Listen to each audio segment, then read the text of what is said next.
Depuis hier, jeudi 5 décembre, nous avons commencé la journée avec un cross populaire le soir avec l'ensemble des partenaires, y compris bien sûr les personnes handicapées. Et après ce cross populaire, on a eu une séance de gymnastique. On s'est tiré un peu. Voilà. Et ensuite, aujourd'hui 6 décembre, comme on le dit communément, c'est le clou de l'activité. Voilà. C'est l'occasion qu'on a choisi entre membres des acteurs du réseau de la RDC pour commémorer en différé cette journée internationale des personnes handicapées. Alors, l'objectif de la journée, c'est une journée d'interpellation, une journée de plaidoyer, toujours en faveur des personnes handicapées. Parce que dans la société, comme on le voit souvent, la personne handicapée est placée le plus souvent au second plan. Alors qu'en réalité, c'est des personnes comme nous. Alors, à l'occasion de cette journée internationale des personnes handicapées, c'est l'occasion pour nous, acteurs humanitaires, c'est l'occasion pour les personnes handicapées de vraiment s'asseoir ensemble pour qu'on puisse parler le même langage et sortir des mots de plaidoyer pour qu'on puisse vraiment voir en bien ces personnes handicapées qui sont à nos côtés. Au menu, on a principalement ce qu'on appelle conférence. Voilà.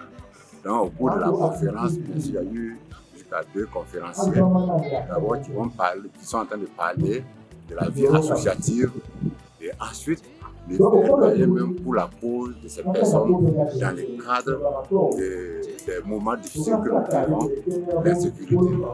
Comment on peut être résilient pour cette cause que nous combattons ensemble, c'est-à-dire la cause des personnes handicapées.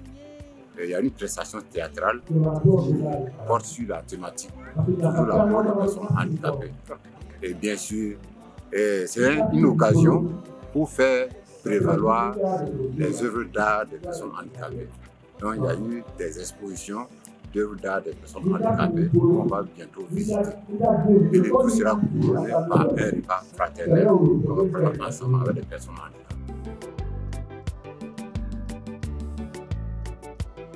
handicapées. Aujourd'hui, nous sommes venus accompagner l'OCADES Caritas qui organise une journée inclusion, et ce en faveur des personnes handicapées de la province de Mohon. Et cela aussi a lieu à l'occasion de la célébration de la Journée internationale des personnes handicapées.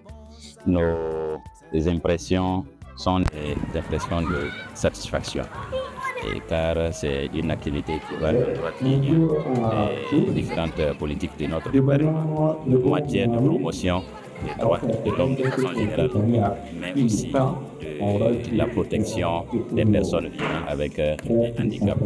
Et cela pour intégrer les aspects liés à leur dignité, car l'objectif c'est de travailler à leur donner cette assurance d'être parmi les hommes qui sont capables de les accompagner à s'épanouir dans leur société. Et c'est ça que l'OCADES Caritas a bien voulu faire, et c'était pour nous un devoir même de les accompagner à ce qu'ils font, qui est un travail de qualité.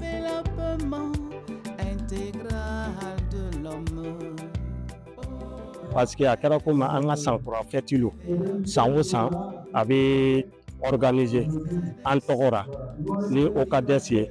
Non, on a nous sommes en fait. Voilà, nous sommes en la borola barake, Manaoye, Kanaïra, en Panabese Kamike. C'est ça, Nani, Ani, Fengé, Bonan Bara, Pafani, Bonan Fani de la. Allez faire des tapissiers, fana B, ka safle blanc, allez fana B, en fait, on a une réunion Jamambe. Seule la charité sauvera notre monde. tout cas, c'est une grande plaisir de prendre part dans cette organisation. Ça m'a dépassé. Vu avec les gens qui nous préparent, comme nous, qui sont handicapés, et puis on été choisi comme une parrainée. En tout cas, ça m'a dépassé. Je suis très content avec tout ce que l'OCADES aussi fait dans la ville du Doudou, dans la région de Laboukou du Mougoun. Je suis vraiment très content. Merci.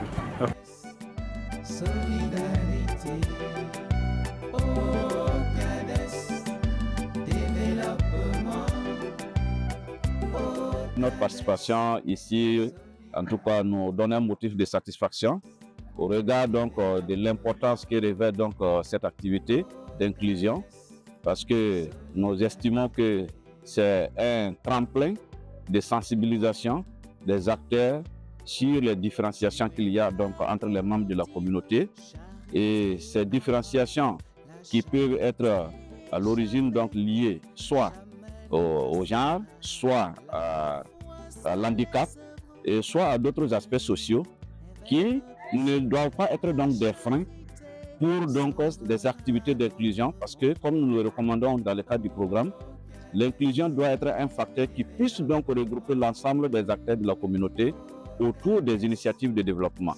Et cela est très important pour nous, et nous avons été vraiment très satisfaits de voir donc le contenu donc des thématiques développées par les communicateurs et la participation active des personnes vivant avec handicap